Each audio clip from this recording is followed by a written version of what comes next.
அனைத்து நண்பர்களுக்கும் வணக்கம். உங்கள் ஆஸ்ட்ரோ பழனிசுவாமிகள் பேசுகிறேன். இந்த காணொளியில கும்பம் ராசிக்கு மார்ச் மாதம் எப்படி இருக்கும் என்பதை பற்றி பொது பலனாக பார்க்கலாம். இந்த கும்பராசியை பொறுத்தவரையிலும் ஜென்மத்துல சனி இருக்கு. அதுவும் பூரட்டாதி நட்சத்திரத்துல தான் இப்போ சனி பகவான் இருக்கிறாரு. அப்போ பாத்தீங்கன்னாக்க ஒரு பக்கம் நாலாம் பாவகத்தில் இருக்கக்கூடிய குரு பகவான் உங்களுக்கு பணத்தை கொடுத்தாலையும் ஏதோ ஒரு வகையில பணம் இருக்கும், ஏதோ ஒரு வகையில பணம் ரொட்டேஷன் ஆகும், வேலை இருக்கும், வேலை தொழில பெரிய பாதிப்பு இல்லை. ஆனாலும் மனதில் நிம்மதி இல்லை. அதாவது அமைதி இல்லாத ஒரு மனம், ஏதோ ஒன்று இழந்ததை போன்ற ஏதோ ஒன்று இல்லாததை நினைத்து வருத்தப்படக்கூடிய சூழ்நிலை, நிம்மதியை தேடும் நேரம் என்றே சொல்லலாம். இது எவ்வளவு நாளா இருக்குன்னா ஏறத்தாழ ஒரு 2 வருஷமாவே இந்த மாதிரிதான் இருக்கு. இந்த மாசம் எப்படி இருக்கும் அப்படின்னா இதே மாதிரிதான் இருக்கும். அதாவது ஏதோ ஒண்ணு இல்லாத நினைச்சு வருத்தப்படக்கூடிய சூழ்நிலை இருக்கும். குறிப்பா உறவுகளால மன வருத்தங்களை அடையக்கூடிய சூழ்நிலை இருக்கும். இந்த மாசத்தை பொறுத்தவரையிலும் ராசியிலேயே சூரியன் இருக்கிறாரு. இந்த சூரியன் சனியை அஸ்தங்கப்படுத்தி இருக்கும்.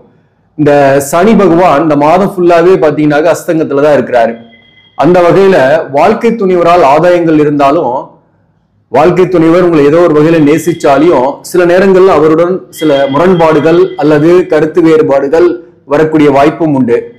அல்லது வாழ்க்கை துணிவருக்கு உடல்நல விஷயத்துல பாதிப்பு ஏற்பட்டு நீங்கும். வாழ்க்கை துணிவருக்கு நீங்க கொஞ்சம் செலவு பண்ணக்கூடிய சூழ்நிலை ஏற்படும். இந்த மாதத்தை பொறுத்தவரையிலும் ஒரு இனம் புரியாத கோபம், யாரை பார்த்தாலையும் ஒரு கோபம் வந்துகிட்டே இருக்கும். முக்கியமா இந்த மாசத்தை பொறுத்தவரை நீங்க ஃபாலோ பண்ண வேண்டிய சூட்சம் என்ன அப்படின்னாக்க, கோபத்தை கைவிடணும். அதாவது முகத்தில் அடிச்சார் போல பட்டுன்னு வெளிப்படையா பேசுறன்ட்டு சொல்லக்கூடிய விஷயத்தை நீங்க கட் பண்ணிக்கிட்டீங்கன்னாகவே சில பகை, சில விரோதங்கள் வளராம இருக்கும். நீங்க அது தள்ளி நின்று கொஞ்சம் மன அமைதியோடு இருக்கலாம். அதே போல இல்லாத நினைச்சு கவலைப்படக்கூடிய சூழ்நிலையும் இந்த காலகட்டத்தில் இருக்கும். குறிப்பா அன்பு இல்லை, பாசம் இல்லை, நேசிப்புகள் இல்லை என்ற கவலைகள் தான் அதிகமாக இருக்கும். அந்த அன்பு இல்லை, பாசம் இல்லை, நேசிப்பு இல்லைன்றது இந்த காலகட்டத்தில் உங்களுக்கு இருந்தாலும் மாறக்கூடியதுதான். எல்லாமே வாழ்க்கையில எதுவுமே நிரந்தரம் இல்லை.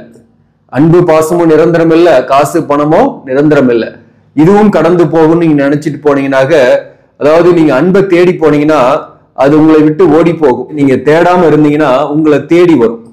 அதாவது தேடிய உறவுகளை விட தேடாத உறவுகள் வரும் அப்படின்றதான் நான் சொல்ல வரேன். சில உறவுகள் உங்களை விட்டு விலகி போயிருப்பாங்க, கடந்த காலங்கள்ல பிரிந்து போயிருப்பாங்க. நல்லா பழகிட்டு இருந்த, அது நட்பா இருக்கலாம், அல்லது காதலா இருக்கலாம், அல்லது ஒரு ரிலேஷன்ஷிப்பா இருக்கலாம், அல்லது கணவன் மனைவி உறவாக இருக்கலாம். அப்படிப்பட்ட உறவு நிலை சிலதெல்லாம் பிரிந்து போயிருக்கும். அது ஒரு மன வருத்தத்தை உங்களுக்கு கொடுத்துக்கிட்டே இருக்கும். இந்த ஜென்மசனி வாழ்க்கையை பாதிக்கக்கூடிய அம்சங்களை நிறையவே கும்பராசிக்கு செஞ்சிருக்கும். அந்த வகையில அந்த வருத்தங்கள்லாம் இருக்கும். அதற்காக நீங்க வருத்தப்பட்டுக்கிட்டே இருந்தேன்னு வச்சுங்களேன், ஒண்ணும் நடக்க போறது இல்லை. அதாவது நான் சொல்லக்கூடிய விஷயம் என்னன்னாக்க, உங்களை விட்டு போனவர்களை விட உங்களை தேடி வரக்கூடிய காலகட்டமும் வரும் அப்படின்றதான் நான் சொல்ல வரேன். இந்த ராசிக்கு 2ஆம் இடத்துல சுக்கிரன் வக்ரம், 4ஆம் அதிபதி வக்ரம் பெற்று ராகுவுடன் இணைந்திருக்கிறார். 5 8 புதன் இங்கே மாதத்தின் முதல் பகுதியில நீசம் பெற்று இருப்பார். முதல் பகுதியை பொறுத்தவரையிலும் பாத்தீங்கன்னாக்க உங்களுக்கு கொஞ்சம் டென்ஷன் இருக்கும், தூக்கம் இல்லாம இருக்கும். அதை கொஞ்சம் அவாய்ட் பண்ணிக்கணும். அந்த டென்ஷன், தூக்கமின்மையை அவாய்ட் பண்ணி தூங்குறதுக்கு இம்பார்ட்டன்ஸ் கொடுக்கறது மன அமைதியை ஏற்படுத்தும். வாக்குவாதங்களை யாருக்கிட்டையும் செய்யாம இருக்கணும். மாதம் ஃபுல்லாவே பாத்தீங்கன்னாக்க மௌனத்தால் சாதிக்கக்கூடிய வாய்ப்புகள் நிறைய உண்டு. ஏதாவது சொன்னீங்கன்னாக்க அது மிஸ் அண்டர்ஸ்டாண்ட் ஆகும். பணம் வரவு கண்டிப்பாக உண்டு. ஏதோ ஒரு வகையில பிசினஸ் பண்ணக்கூடியவர்களுக்கு திடீர்னு தன லாபங்கள்லாம் வரும். புதிய ஒப்பந்தங்கள் கையெழுத்தாகும். அதன் மூலம் ஆதாயங்கள் இருக்கும். அதாவது பிசினஸ் பண்ணக்கூடியவர்களுக்கு கூட பாத்தீங்கன்னாக்க ஒர்க் ப்ரெஷரோட ராத்திரி பகலா இருந்து வேலை பார்க்குற மாதிரி இருக்கும்.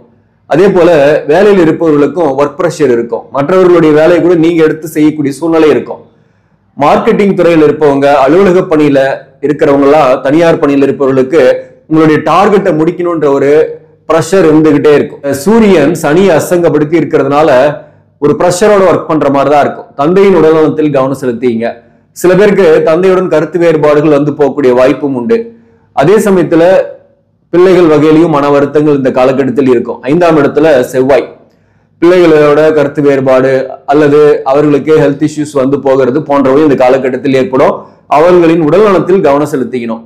மேலும் உங்களுடைய உடல்நலத்திலையும் கவனம் செலுத்திக்கிறது இந்த மாதத்தை பொறுத்தவரையில சிறப்பு. உணவு விஷயத்துல கவனமாக இருங்க. அதாவது வெளியில சாப்பிட்றத தவிர்த்துட்டீங்கன்னா வயிறு சம்பந்தமான பிரச்சனைகள் இந்த மாதத்தை பொறுத்தவரையிலும் இல்லை. குடிக்கிற தண்ணி, சாப்பாடு 2 விஷயத்திலையும் கவனம் செலுத்திட்டீங்கன்னாவே உடம்பு நல்லாவே இருக்கும். கொஞ்சம் எக்ஸசைஸ் பண்ணுங்க, வாக்கிங் போங்க. இதெல்லாம் வந்து உங்களுக்கு ஆரோக்கியத்தை மேம்படுத்தும். அதாவது ஒரு சிறு தூர பயணம் கூட நீங்க போயிட்டு வரலாம். முடிஞ்சாக வந்து ஏதோ ஒரு ஹில் ஸ்டேஷன்லயோ அல்லது ஒரு கோவில் குளத்துக்கோ கூட இந்த மாதத்தை பொறுத்தவரையிலும் நீங்க போயிட்டு வந்தீங்கன்னா மன அமைதி கிடைக்கும். அதாவது நீங்க கொஞ்சம் சுப விரயம் பண்ணிடுறீங்கன்னாக்க அசுப விரயங்கள் உங்களுக்கு பெருசா இல்லாம போகும். பணமும் வரும். நீங்க ஒரு செலவு பண்ணீங்கன்னா உங்களுக்கு பணம் வரக்கூடிய வாய்ப்பு மிக அதிகம். அதே போல 5ஆம் இடத்துல இருக்கக்கூடிய செவ்வாயால வந்து பாத்தீங்கன்னாக்க குறிப்பா உறவுகள் வகையிலையும் சில கருத்து வேறுபாடுகள், மிஸ் அண்டர்ஸ்டாண்டிங்லாம் வரும். அந்த வகையில கொஞ்சம் பார்த்துங்க. உறவுகளோட கொஞ்சம் ரொம்ப இன்டராக்ட் பண்ணாம என்னன்னா என்ன அப்படின்ற மாதிரி போனீங்கன்னாக்க இந்த மாதம் சிறப்பாகவே இருக்கும். அதே போல உங்களுடைய 10ஆம் அதிபதியாக வரக்கூடியவர் 5ஆம் பாவகத்தில் இருக்கிறாரு. தொழில் நல்லாவே இருக்கும். வேலை பார்க்கக்கூடியவர்களுக்கு ஒர்க் ப்ரெஷர் இருந்தாலையும் திடீர்னு சில பேருக்குலாம் ஊதிய உயர்வு அல்லது பதவி உயர்வு கிடைக்கக்கூடிய வாய்ப்பு உண்டு. குறிப்பாக அரசு பணியில் இருப்பவர்களுக்கு திடீர்னு ஒரு நல்ல செய்தி வரும். அதாவது நீங்க எதிர்பார்க்கிற டிரான்ஸ்ஃபர் கிடைக்கலாம், அல்லது நீங்க எதிர்பார்க்கிற ஊதிய உயர்வு கிடைக்கலாம், அல்லது நீங்க எதிர்பார்க்கிற பதவி உயர்வுக்கான நேம் லிஸ்ட்ல உங்க பேர் இடம்பெறக்கூடிய வாய்ப்பும் உண்டு. சில பேருக்கு பிரைவேட்ல இருப்பவர்களுக்கு வேலையை மாற்றம் செய்றீங்க அல்லது ஒரு இடமாற்றத்துக்காக முயற்சி பண்றீங்க அப்படின்னாக்க வேலை இழந்துட்டு வேலை தேடக்கூடியவர்களுக்கு இந்த மாதத்தோட இறுதியில ஒரு பயணத்தின் மூலம் அந்த வேலை வாய்ப்பை அடையக்கூடிய வாய்ப்பு உங்களுக்கு ஏற்படும். இந்த மாதத்தோட பிற்பகுதியில, அதாவது மார்ச் 15ஆம் தேதி சூரியன் உங்க ராசிக்கு 2ஆம் பாவகத்துக்கு போயிடுறாரு. 2ஆம் இடத்துல சூரியன். அதே போல இந்த புதனும் வக்கரம் ஆயிடும். நீசம் பெற்ற கிரகம் வக்கரமாகும் போது நீசபங்க ராஜயோகத்தை கொடுக்கும். 8க்குரியவன் 2ஆம் இடத்திலிருந்து வக்கரம் பெற்று இருக்கிறது. அது 8ஆம் இடத்துக்கு அந்த பார்வையும் வர்றது வந்து பாத்தீங்கன்னாக்க உடல்நல தொந்தரவு கொஞ்சம் பெருசா இருந்தாலையும் சரியான மருத்துவம் கிடைச்சி மேனேஜபிளா தான் இருக்கும். பெரிய அளவுக்கு பாதிப்பு இல்லை. அதே போல இந்த மாதத்தை பொறுத்தவரையிலும் கடனை கொஞ்சம் திருப்பி கட்டுவீங்க. அதனால கடனுடைய அழுத்தம் மாதத்தோட பிற்பகுதியில் பெருசா இருக்காது. மேலும் 8ஆம் இடத்துக்கு இந்த சூரியன், சுக்கிரன், ராகு மற்றும் புதன் பார்வை, 8ஆம் இடத்துல கேது இருக்கு. சொத்துக்கள் வகையில திடீர்னு ஆதாயங்களும் வரும். அதே போல புதிய சொத்து அல்லது ஒரு லேண்ட் வாங்குறீங்க, ஒரு வாகனம் வாங்குறீங்கன்னா கொஞ்சம் கவனமா வாங்கணும். ஏன்னா திடீர்னு நஷ்டம் அடையக்கூடிய வாய்ப்பும் ஏற்படும். அதே போல வேலை விஷயமா இடமாற்றத்துக்காக முயற்சி பண்றவங்களுக்கு மாதத்தோட பிற்பகுதியிலிருந்து அதுக்கான பாசிபிலிட்டி இருக்கு. இதெல்லாம் பாசிட்டிவ் தான். திடீர்னு தனவரவு வரும், நிறைய எக்ஸ்பென்சஸும் ஆகும் இந்த மாதத்தை பொறுத்தவரையிலும். குறிப்பா வந்து பாத்தீங்கன்னாக்க வீடு சம்பந்தமான செலவுகள், வாகன சம்பந்தமான செலவுகள் ஏற்படும். சில பேருக்கு வீடு ஆல்ட்ரேஷன் அல்லது வீடு மாற்றம் போன்றவற்றில் செலவுகள் இந்த மாதத்தை பொறுத்தவரையிலும் இருக்கு. இந்த வகையில பார்க்கும்போது இந்த பூரட்டாதி நட்சத்திரத்தில் பிறந்தவர்கள் மட்டும் கொஞ்சம் ரொம்ப கேர்ஃபுல்லா இருந்துக்கணும் உடல்நல விஷயத்துல. ஏன்னா உங்க ஜென்ம நட்சத்திரம் தான் சனி இருக்கிறதுனால மன அழுத்தம் அதிகமாகவே இருக்கும். தூக்கத்துக்கு இம்பார்ட்டன்ஸ் கொடுக்கணும். ஒரு டிராவல் போயிட்டு வாங்க, சுற்றுலா மாதிரி. கண்டிப்பா அது ஒரு உங்களுடைய மன அமைதியை கொடுக்கும். அதாவது நிம்மதி உங்களுக்கு கொஞ்சம் கொடுக்கும் அந்த வகையிலையும். அதே போல உங்களுக்கு பிடிச்சமான விஷயத்த நீங்க யாருக்காகவும் கவலைப்படாம நீங்க அதுல ஈடுபடுறீங்க அல்லது உங்களுடைய ஸ்கில்ல டெவலப் பண்ணிக்கிறீங்க, எக்ஸ்ட்ரா ஏதாவது படிக்கிறீங்க, ஏதாவது ஒன்று கத்துக்கிறீங்கன்னாக்க நிச்சயமா பூரட்டாதி நட்சத்திரத்தில் பிறந்தவங்களுக்கு இந்த மன அழுத்தம் குறையும். இந்த மாதிரி சூட்சமங்களை ஃபாலோ பண்ணும்போது கண்டிப்பா இந்த ஜென்மசனியோட தாக்கம் வந்து பெருசா பாதிக்காது. மேலும் இந்த ஜென்மசனி காலகட்டத்துல தான் வாழ்க்கையில நிறைய தேடல்கள் ஏற்படும். அந்த தேடலுக்கு நீங்க சரியான விடை கிடைச்சி நீங்க எதையாவது ஒன்று கத்துக்கிறீங்க அல்லது ஏதாவது ஒரு விஷயத்த, புதிய விஷயத்த முயற்சி பண்ணி பாக்குறீங்கன்னா அது பிற்காலத்துல இந்த சனி, 7 சனி முடிந்த பிறகு உங்களுக்கு அது பெரிய அளவுக்கு நன்மையை கொடுக்கும். பெரிய அளவுக்கு உங்களுடைய வாழ்க்கை தரத்தை மேம்படுத்தக்கூடிய வாய்ப்பும் ஏற்படும். அந்த வகையில படிக்கக்கூடிய விஷயங்கள்ல படிங்க, முன்னேறுங்க. அதே போல உங்களுக்கு பிடிச்சமான விஷயத்த செய்யுங்க.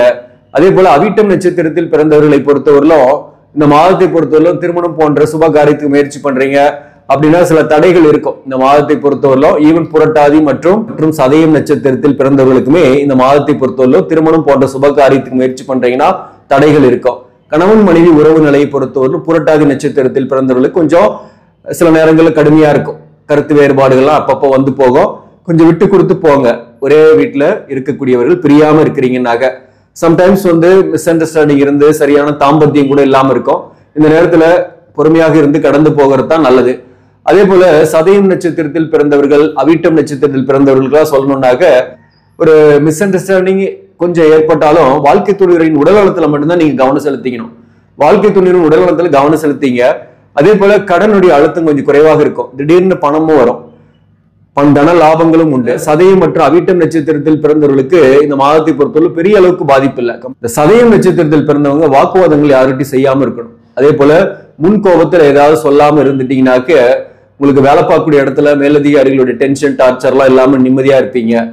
சதயம் நட்சத்திரத்தில் பிறந்தவர்களை பொறுத்தவரையிலும் கடனுடைய அழுத்தம் பெருசா இல்லாம இருக்கும். தனவரவுகள் இந்த காலகட்டத்தில் ஏற்படும். வேலை விஷயமா நீங்க அலைச்சல் பயணம் கொஞ்சம் செய்யக்கூடிய சூழ்நிலை இருக்கும். அதே போல ஆதாயங்களும் உங்களுக்கு இந்த மாதத்தை பொறுத்தவரையிலும் வரும். மேலும் அவிட்டம் நட்சத்திரத்தில் பிறந்தவர்களை பொறுத்தவரையிலும் கணவன் மனைவி உறவு நிலையில சில கருத்து வேறுபாடுகளா வந்து போகும். அல்லது வாழ்க்கை துணைவரின் உடல்நலத்துல கொஞ்சம் கவனம் செலுத்தீங்க. மேலும் அவிட்டம் நட்சத்திரத்தில் பிறந்தவர்களுக்கு கடனை கொஞ்சம் ரீபேமெண்ட் பண்ற மாதிரி கொஞ்சம் இருக்கும். இந்த அவிட்டம் நட்சத்திரத்தில் பிறந்தவர்களுக்கு உங்களுடைய உடல்நலத்திலையும் கொஞ்சம் கவனம் செலுத்தீங்க. அது ரொம்ப ரொம்ப நல்லது. படிக்கக்கூடிய மாணவர்கள் என்னதான் நல்லா படிச்சா கூட தேர்வு எழுதும் போது கவனக்குறைவு ஏற்படும். அதனால முடிந்த அளவுக்கு பிராக்டிஸ் பண்ணுங்க. அதாவது எழுதி பாருங்க, சொல்லி பாருங்க, பிராக்டிஸ் பண்ணிட்டு தேர்வு எழுதுங்க. கண்டிப்பா சக்சஸ் உண்டு. ரெண்டாவது, உடல்நல விஷயத்துல கவனம் செலுத்திக்கணும். உணவு கரெக்டா சாப்பிட்டீங்கன்னாக்க உடல்நலம் பாதிக்காம இருக்கும். படிக்கக்கூடிய மாணவர்கள் ஹெல்த்தை நீங்க பாத்துக்கிட்டீங்கன்னா தேர்வுகளை நல்ல மதிப்பெண் வாங்கக்கூடிய வாய்ப்புகள்லாம் உண்டு. மேலும் இந்த மாதத்தை பொறுத்தவரை எந்தெந்த தொழிலெல்லாம் சிறப்பாக இருக்கும் அப்படின்னாக்க, குறிப்பா இந்த மாதத்தை பொறுத்தவரையிலும் ஆடை ஆபரணம், கம்ப்யூட்டர், நிர்வாகம், கமிஷன், இந்த துறைகளில் இருப்பவர்கள், உணவு சார்ந்த துறை, இந்த துறைகளில் இருப்பவர்களுக்கும் இந்த மாதத்தில் வருமானம் நல்லாவே இருக்கும். பொதுவாகவே இன்ஜினியரிங் சார்ந்த துறை, மெடிக்கல், பார்மா, ஆயில் இண்டஸ்ட்ரி, இந்த இண்டஸ்ட்ரி வகையில் இருப்பவர்களுக்கும் வருமானம்லாம் ஆஸ் யூஷுவலா வந்துகிட்டு தான் இருக்கும். கவர்மெண்ட் வேலையில் இருப்பவர்களுக்கு ஆஸ் யூஷுவலான வருமானங்கள்லாம் வரும். சில பேருக்கு பதவி உயர்வு கூட கிடைக்கக்கூடிய வாய்ப்பு உண்டு. இந்த சிறு கடை நடத்துறவங்க, மார்க்கெட்டிங் துறையில இருப்பவங்க, வாக்கால் பழகக்கூடிய தொழில் செய்யக்கூடியவர்கள், ஆசிரியர், நீதித்துறை, அதாவது வக்கீலா இருக்கிறவங்க, கன்சல்டேஷன் பண்றவங்க, புரோகிதம் பண்றவங்க, இவங்களுக்கெல்லாம் இந்த மாதம் சிறப்பான மாதம் தான். மாதத்தோட இறுதியில நீங்க எதிர்பார்க்காத அளவுக்கு வருமானம் வரும். அதனால கடனை கட்டி கொஞ்சம் கடனுடைய அழுத்தமும் இல்லாம இருப்பீங்க. அதே போல ஃபைனல் இயர் படிக்கக்கூடிய ஸ்டூடெண்ட்ஸ் இந்த மாதத்தை பொறுத்தவரையிலும் கேம்பஸ் இன்டர்வியூ அட்டன் பண்றீங்கன்னா வாய்ப்புகள் உண்டு. நல்லா அட்டன் பண்ணுங்க. கண்டிப்பா புதிய வாய்ப்பு உங்களுக்கு கிடைச்சி நீங்க வெளியில கூட போய் ஒர்க் பண்ற மாதிரி இருக்கும். மேலும் இந்த மாதத்தை பொறுத்தவரையிலும் பொருளாதார ரீதியாக பெருசா பாதிப்பு இல்லை. கடனை கொஞ்சம் ரீபேமெண்ட் பண்ணக்கூடிய சூழ்நிலையை சில பேருக்குலாம் ஏற்படும். அதன் மூலம் கடனுடைய அழுத்தம் கூட இல்லாம இருப்பீங்க. இந்த மாதத்தை பொறுத்தவரையிலும் வழிபட வேண்டிய தெய்வம் சிவனை வழிபாடு செய்யுங்க. சிறப்பான பலன்களை ஏற்படுத்தும்.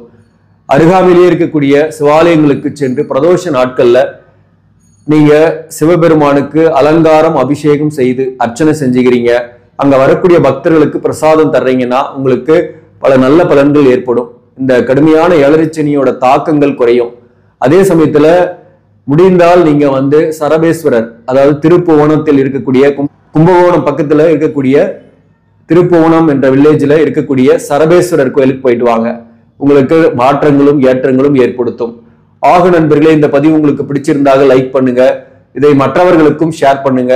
இன்னும் நம்ம சேனலை சப்ஸ்கிரைப் பண்ணாம பாக்குறவங்க சப்ஸ்கிரைப் பண்ணி கண்டினியூ பண்ணுங்க. இதன் மூலம் உங்களுக்கு ஒரு சரியான ஜோதிட தகவல்களும் ஆன்மீக தகவல்களும் கிடைக்கும்.